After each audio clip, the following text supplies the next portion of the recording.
Hi guys, welcome back to the channel. My name is Jason and I am your watch guy today. Now, you're probably a part of the Facebook watch community and you all probably are aware that it's not always the nicest place to be. Someone actually told me the other day that my most expensive and favourite watch is tacky and ugly. Yeah, I haven't taken that to heart at all, as you can tell. But I do also believe that we've built a really lovely community here, and there's a much nicer community over here on YouTube usually. Now, that's always highlighted to me when I get an email or an Instagram message from one of you guys offering to send me one of your watches for a review, and it always takes me aback a bit. It makes me feel a little bit like, oh, that's so freaking kind. That's so nice of you. The latest is a gent called Brian. Now, Brian messaged me, sent me a few pictures of his collection and said, take your pick, I'll send you whatever you want. Which, you know, wow, it's so generous of him. Now, Brian was nice enough to send me 4 of his watches. The first of which is this lovely little Corgeut Railmaster homage. And I've got to tell you, I really fell in love with this watch while I had it on wrist. Now, if you are interested in picking this watch up, I have an AliExpress affiliate link in the description. If you buy through that, I get a little bit of a kickback and you pay no extra. It helps the channel a great deal and obviously I'd be very grateful for that. With all that said and done, let's turn this camera around and let's get into this review. It's actually a really convenient time for me to do this review with this strap on this watch.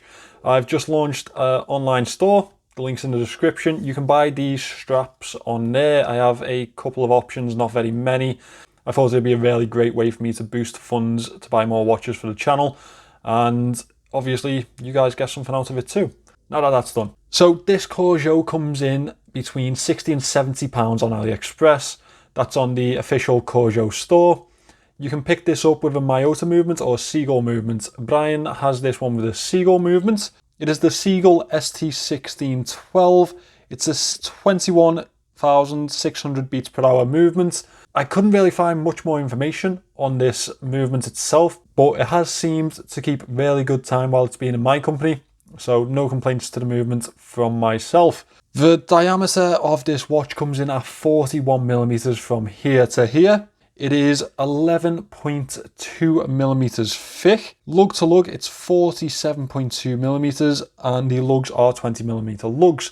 I can't stress how much of a nice wear this watch was. It was so comfortable on wrist, almost like you don't feel like you're wearing it until you're looking down at your wrist. And it kind of gave me a sort of field watch type of feel to it. Really lovely watch to wear.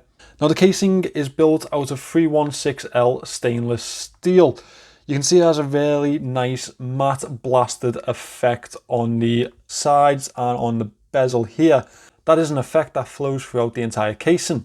Now this is a homage to the Omega Railmaster. The first thing that this reminded me of when I took it out of the box was the Speedmaster type of case. Now obviously I'm not saying it's the same type of standard, but those curves on the side towards the lugs, really lovely angular curving to it, and it flows really well through the watch. It's something a little bit different, which I really did enjoy.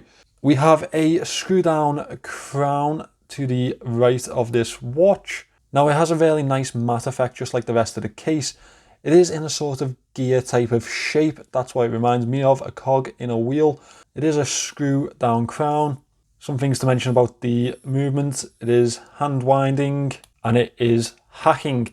So the movement, I think, is quite passable in these watches, and personally I don't think I'd pay the extra £10 for the Miyota in them. I think I'd stick with the Seagull movement, but that is a choice that you can make yourself. Now I'm just going to pull this strap apart so I can show you the display case back. As you can see there, that Seagull movement beating away in the back.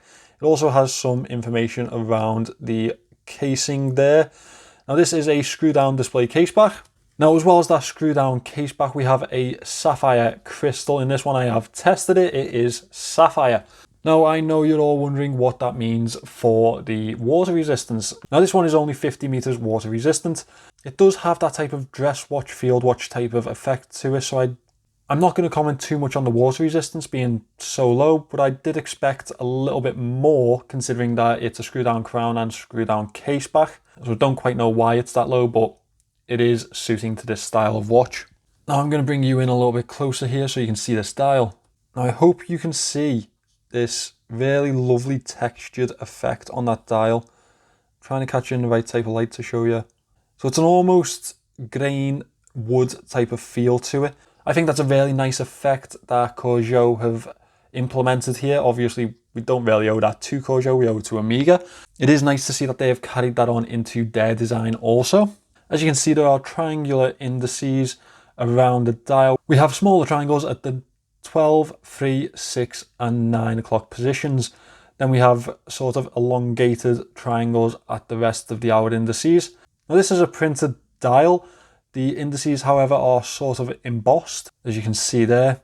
We have a really nice black printed cross in the center, which leads your eyes to the Arabic numerals at the 12, 3, 6 and 9. I really like having Arabic numerals on a dial. I think it's a nice effect. We also have the Corgeut logo at the top here at the 12, 50 meter water resistance at the 6 with self-winding below that. Now a nice feature of this design is this rail track minute track around the edge. Again, I really do like that. It's printed in a nice legible black against that white dial. That's one thing that this watch really does have going for it. It's a very legible design, but it's not just monochrome, you know, it's not just black and white. The sort of aged loom type of effect that they've gone for on the indices and on the hour and second hand really does have a nice feel to it, and it really does add something to the design of the watch and breaks it up from that black and white type of feel. We have a pencil style handset. Now this is a loomed handset. I will insert the loom shot just here for you. It's not great, it is just the handset, it's not the dial. Again, it's not like a dive watch or anything like that, but I would have liked to see slightly better loom on the hands of this one. Finishing off that handset, we have a lollipop style second hand taken away there. I do like that it reaches to the minute track and really does flow through the rest of the watch as it sort of sweeps around the dial. Now obviously I'm not going to go into the strap on this one because it's not supplied with the one that you would get from Corgeut. So unfortunately that is something that you will have to make your own minds up on. It is available on a steel bracelet and on a leather style strap. Personally I go for the bracelet because it's the same price, and later on you can always pick up another band, maybe even one of these. So I did really enjoy wearing this watch. I fell for it when I was wearing it. It was such a nice simple wear, and I may even pick one up for myself after this one's been sent back to Brian. But it does have its moans, it does have its downsides. Personally, I would have preferred something like an NH35 in this. I do feel like that movement just has more of a pulling power, and it's something that when I see that on a watch on AliExpress, I think, well, that's reliable. I can settle on something like that. It makes me feel a bit more confident when I'm buying a watch from a retailer on there. The loom is pretty much non-existent, as you saw, and that does have to be mentioned in the downsides. It's a little bit of a letdown, that loom. And finally, the biggest moan for me is probably the name. I've discussed this brand with a friend that watches the channel quite often, and he says to me all the time, they're lovely watches, I really do like the look of them, but the name just sounds too much like Corgeut, and I just don't think I can have that on my wrist. And you know what? I don't think he's far wrong. I mean, it's not the worst name that I've seen on AliExpress. By far, it's not the worst name that I've seen on AliExpress. But, you know, I do feel like these Chinese brands, if they are going to sell to a European market, should maybe have a look at the name on their dial before putting them into production sometimes. I completely forgot to do a bloody wrist shot, didn't I? Jesus Christ. Right, speaking about how comfortable it is for about 20 minutes, and I forgot to show you how it looks on wrist. That's what happens when you're off work for a week. Your brain just goes to mush. So guys, this is the Corgeut on wrist. This is my 6.2 inch wrist size. As I say, it's a really, really comfortable wearing watch. It's very nice on wrist, and I really did enjoy it. I really did. I think I might get myself one of these. I probably will. So guys, that is my review of the Corgeut Railmaster Homage. You know, the watch does have its downsides. They all do, really, usually. But there's just something nice and simplistic that I really fell for in this watch. It was such an easy wear, Day to day, it was just a nice throw on type of, don't have to think about it type of wear. And that's something that you really do need in a collection sometimes. Obviously, all my watches aren't that type of watch.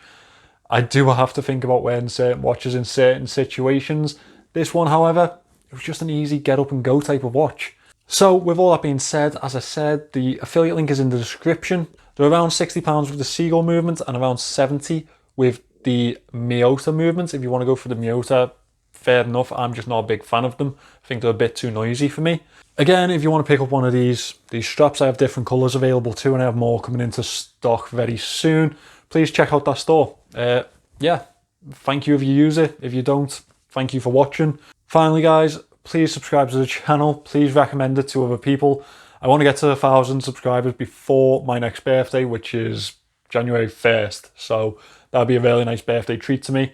Thank you for watching this video, and I will see you in the next one.